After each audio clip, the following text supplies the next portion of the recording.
N is for NPD, or Narcissistic Personality Disorder. Part 1. I'd been planning to write about this topic for a long time, as it ties into so many of the subjects I've already addressed and will bring up in future posts. As well, it is something that a lot of women have experienced as an unwilling participant, but have not been taught to recognize or deal with.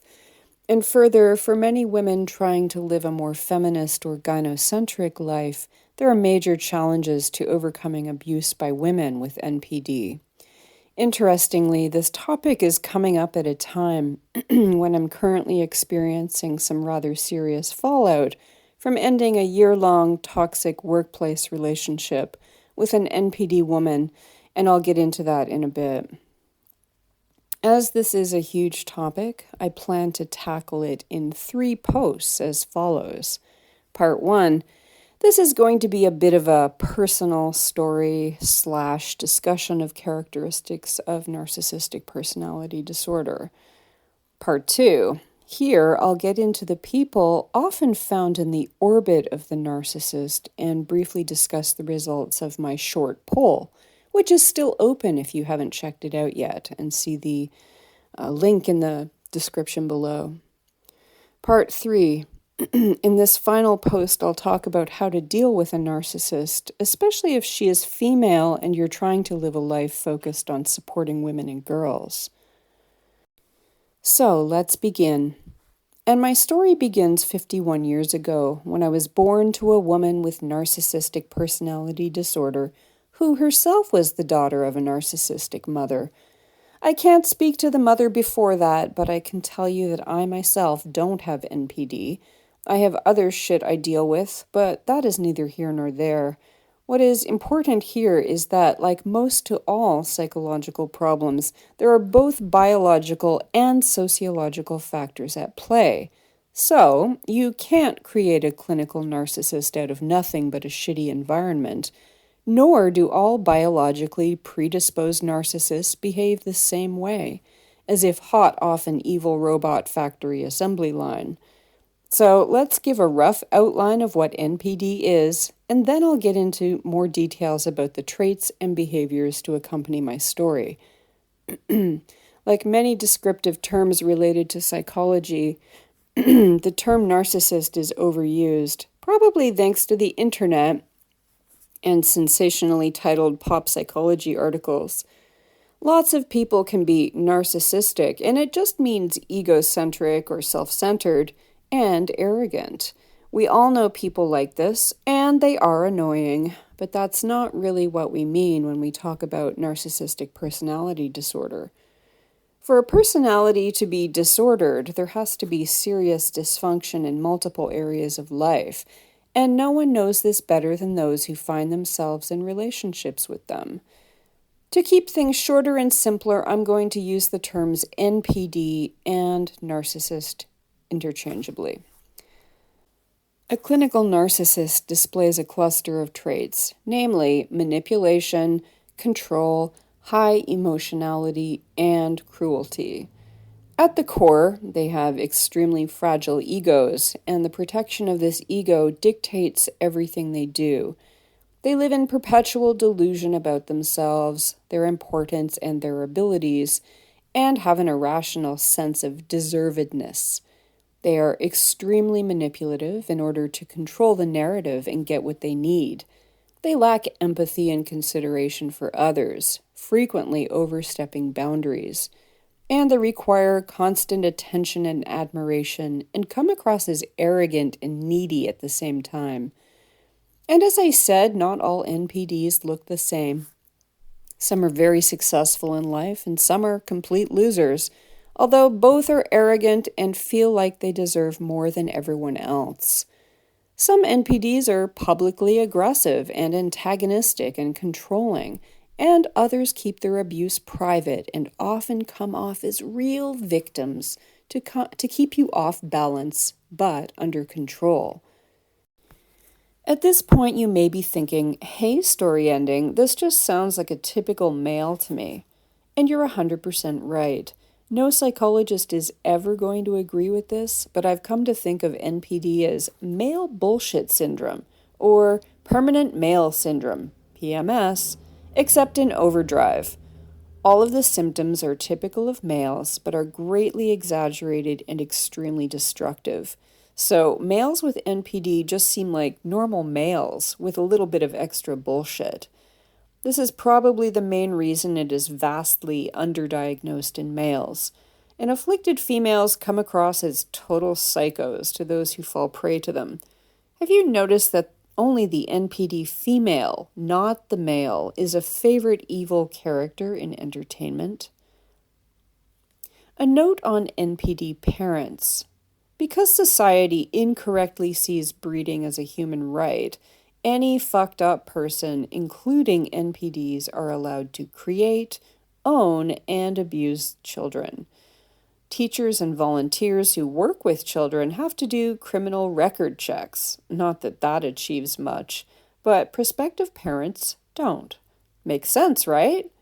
A narcissistic parent, especially when that parent is the primary caregiver, has the power to create some very, very fucked up kids.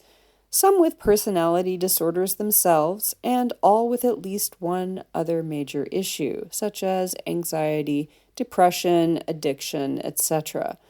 Narcissistic abuse, unlike other forms of abuse, is very difficult to describe to an outsider without sounding like one is crazy or oversensitive. And if the abuser is a mother, no one will ever believe you anyway. So most kids suffer for years and are gradually broken down and even come to think that they are the crazy ones. In adulthood and in other types of situations and relationships, how one deals with narcissists will depend on how you dealt with the primary in the past. And I'll get into that in part 3. Now, back to the story. So I was lucky enough to be born to a narcissistic woman and an enabling man who was also a fledgling clinical psychologist, and between them they created an idyllic childhood defined by emotional abuse and manipulation. Once I was old enough, I was able to gain some control over my life, and I chose to deal with it by walking away from my mother at the age of 20, and from the rest of the enablers at 27. And I'll talk more in depth about options for dealing with NPD in part 3 and how there is no ideal solution. For now, let's just say I have an inexplicable distrust of both controlling and domineering women and of psychologists in general, and it has affected my professional life to this day, as I have a very low tolerance for narcissistic abuse and can recognize it almost instantaneously. So I come to recent events. A year ago, in the wake of leaving China and other plans not working out because of COVID, I found myself badly in need of a job. And through a couple of friends, I ended up with an online teaching gig, working for yet another sketchy and abusive Chinese and her Ukrainian husband. It very quickly became an emotional nightmare. First, because the woman turned out to be a clinical narcissist with an abusive and enabling husband. And second, I needed a job, so I couldn't just walk away despite my mind screaming at me to do so. It was a year of almost daily manipulative and crazy bullshit, and while some people were able to brush it off, for someone who grew up with and managed to escape narcissistic abuse, it was so stressful that it ended up destroying my health. A year ago, although unemployed, I was healthy. I walked 8 kilometers every day. I had lost weight intentionally. I had plans I was working on. I had a modest amount of energy. And I had found a place to live and adopted a rescue kitten. A year after taking the job, everything good had been undone. I'd gained back all the weight I'd lost and put on more. I didn't exercise at all. I didn't sleep well. My breathing had become labored, even just playing with my cat or doing basic things around my apartment, something I'd not experienced before. I was having mild panic attacks regularly, and even benign messages from the employer were triggering anger and an elevated heart rate. I felt more depressed and powerless than usual, and I felt rage bubbling inside me with no reasonable outlet possible. In my mind, I kept setting quitting dates and tried to find psychological strategies for dealing with the stress. But finally, about a month ago, I woke up and experienced some odd symptoms, including a weird, tight pain in my chest and back. But I went about my business and taught my classes, sitting through it with a mild feeling of dread. Was this what is termed a minor cardiac event, or a mini heart attack? I was entirely too young for this, and there wasn't a history of heart disease in my family. Regardless, it was at that point that I decided that I was finishing the month and quitting this low-paying and highly stressful job. And as if to give me extra motivation that I didn't need, the narcissist sent one of her most abusive messages to the teacher's online chat group, letting us know that we didn't matter, and she couldn't care less whether we quit because she was so rich. She even made a passive-aggressive reference to me, letting everyone know that having years of teaching experience didn't make one a good teacher. And she didn't even know that I was quitting at that point. Yeah, I was done. So now I am once again unemployed, and the first week of November was like what I imagined doing a drug detox is like. I was very sick and couldn't get out of bed, but I'm on the mend now. Anyhow, I'm going to get into some of the key behaviors that most to all NPDs engage in with their victims, and I'll reference the asshole for whom I worked to provide examples. Remember that even normal people do these things sometimes, but NPDs do them regularly, and they do them to protect their fragile sense of self and to control the narrative that gets them what they want and need. 1. Bullying, belittling, infantilizing, and humiliating. This can be done publicly and privately. It is about manipulation, control, and putting you in your place and feeling small, embarrassed, helpless, and worthless. It's also done to build up their fragile ego by highlighting your tiny faults, a single long ago past mistake, or by completely fabricating something that makes you look ridiculous and makes them look superior. They may even add humor to your embarrassment to curry favor with their supporters, or may try to show you and others how your faults victimize and burden them. My boss would regularly embarrass the teachers in online chats with students' parents. Instead of supporting teachers if parents had questions or complaints, the boss would make nasty and embarrassing comments that we could see, but she wouldn't address us directly. She would file away small things that we did wrong one time and use it as evidence of our incompetence, both in direct battles with us and behind our backs in conversations with other teachers. Only in conversations with other teachers did I find out some of the lies she told about me. It was really weird, but I grew up with this kind of shit, so it wasn't new to me. 2. Gaslighting. This is a must-do for the narcissist.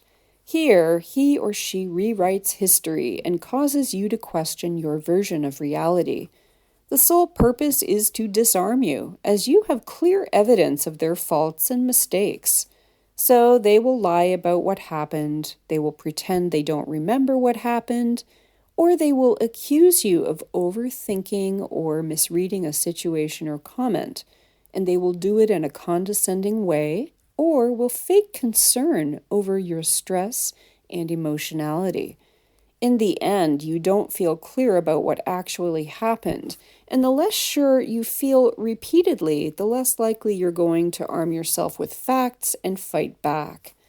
My boss would regularly tell us that the technological problems that we had with the software we were using were not real tech issues at all, but something we did wrong. The unspoken implication being that we were stupid or even lying to get out of working. She would always say that none of the other teachers was experiencing these problems.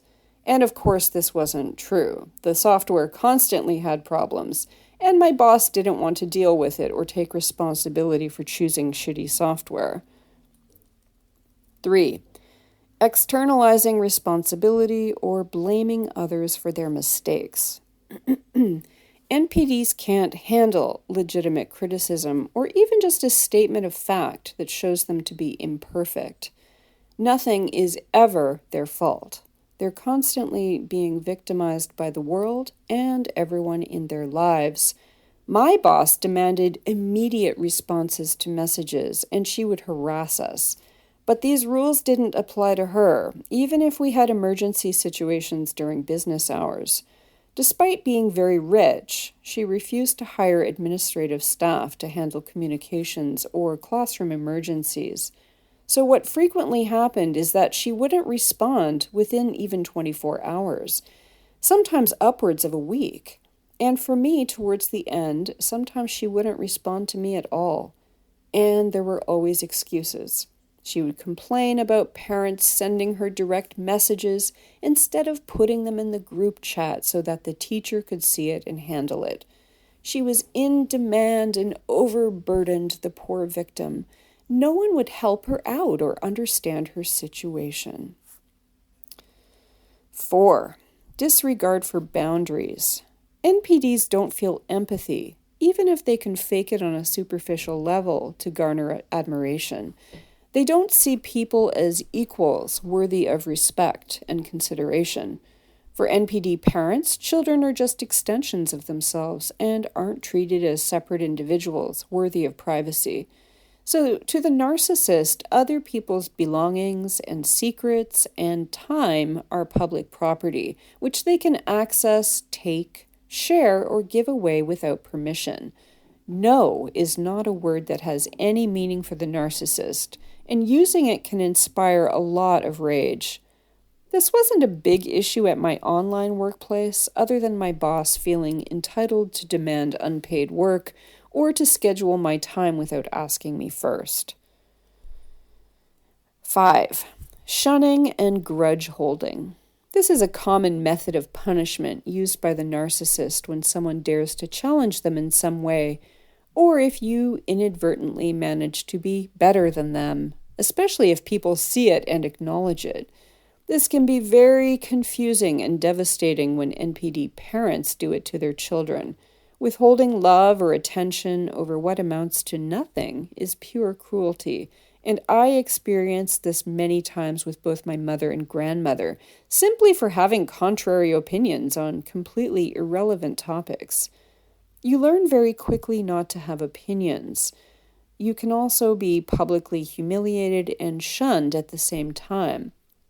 This happens when you're present in a group and the NPD has stopped talking to you, but talks about you in a negative way.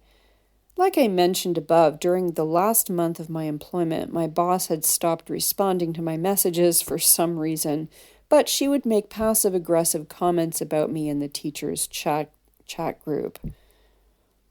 6. Denial of your needs. If others have needs, then it takes attention away from them. Narcissists need constant acknowledgement, approval, attention, praise, and admiration in order to keep up the version of reality that they are incredible human beings. To see that others have needs chips away at that false narrative. Relationships are not reciprocal, although narcissists can definitely paint them as so.